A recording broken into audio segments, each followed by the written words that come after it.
In a dark corner of the swing club, sometime in the mid-1950s, there's a man who never takes himself too seriously, but never too lightly either.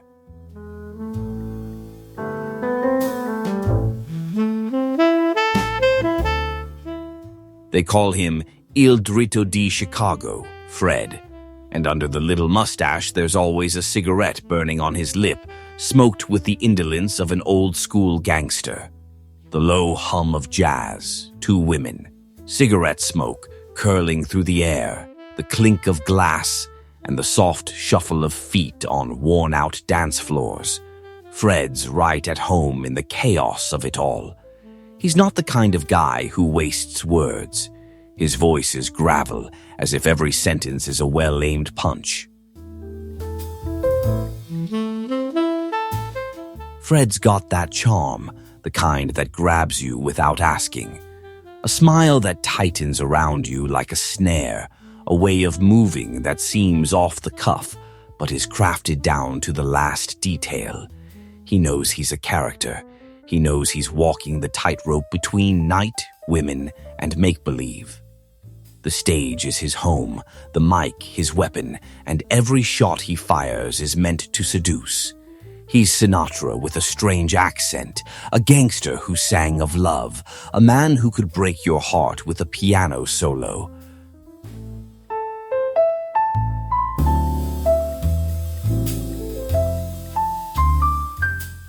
But when the music stops, there's still that shadow in his eyes, a melancholy woman no joke can dissolve. "When you're a guy like me," he'd say with that grin that never promises anything good, "you don't need to tell stories. Just sing a tune and they'll believe every word." But Fred wasn't just a singer. He lived in the dreamscapes of a city that never quite figured out how to love him. Turin. Smog in the air, factory smoke rising against the skyline, the streets half lit by women under street lamps.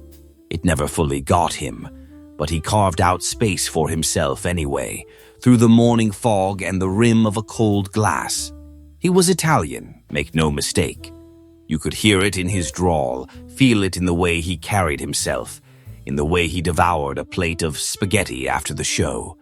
There was a taste of home in every fold of his fedora, a scent of distant waves behind the mystery. Fred sighed like a man who's seen it all, without ever seeming sad. He walked in smoke and shadows. But once in a while, light would break through, like his voice, rising above the city's noise. Still, no one really knew him. You'd see him smile, his hat, but never know if it was with you or at you. He'd be there in the club under the dim lights that flickered like forgotten stars. His fedora tilted low, shadows playing off the brim, always present but never fully revealing himself.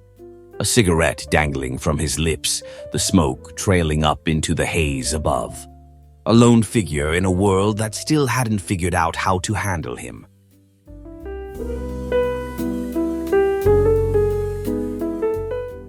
By 2 a.m, Fred would show up at the bar, nursing a drink.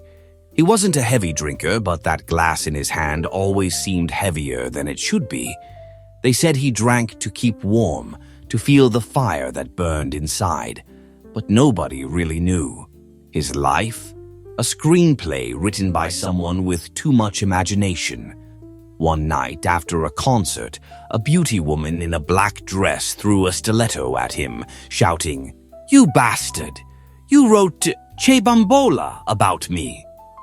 Fred smiled, straightened his bow tie, and said, "No, darling, you were Love in Portofino." Just on a rainy day. Another time, 2 men waited outside a club. One had flowers, the other a gun.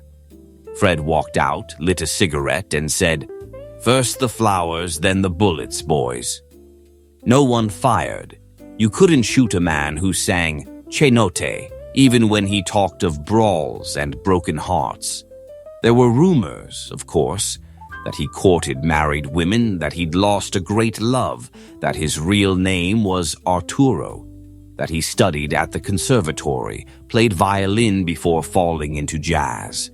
All true, but told like myths, because Fred lived in the space between script and truth.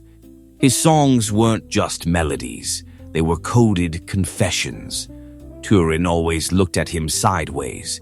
That city of smoke, steel, and factory ghosts didn't know what to make of a man who defied rules and played with words like poker chips at a crooked table. But Fred didn't care. He was the kind of guy who could be heard in the mist, even if you couldn't see him. A smirk behind a veil of smoke.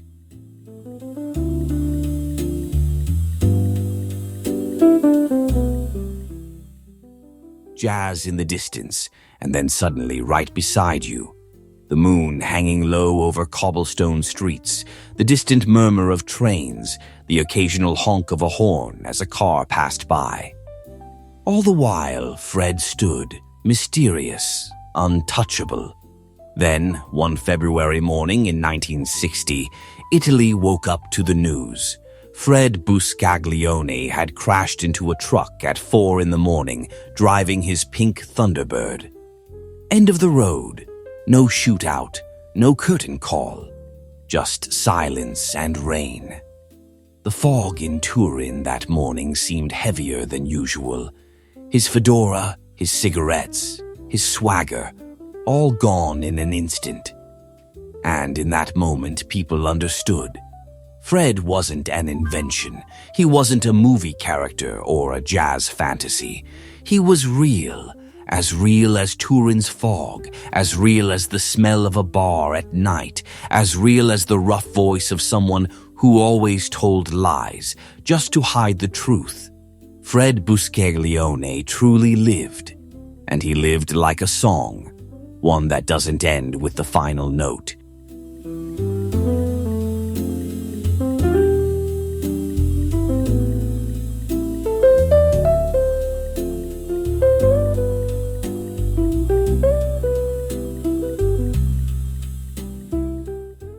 If you liked this video, tell us your thoughts in the comments and subscribe to the Icons of Italy channel for more content like this. Or very different, who knows? Thank you.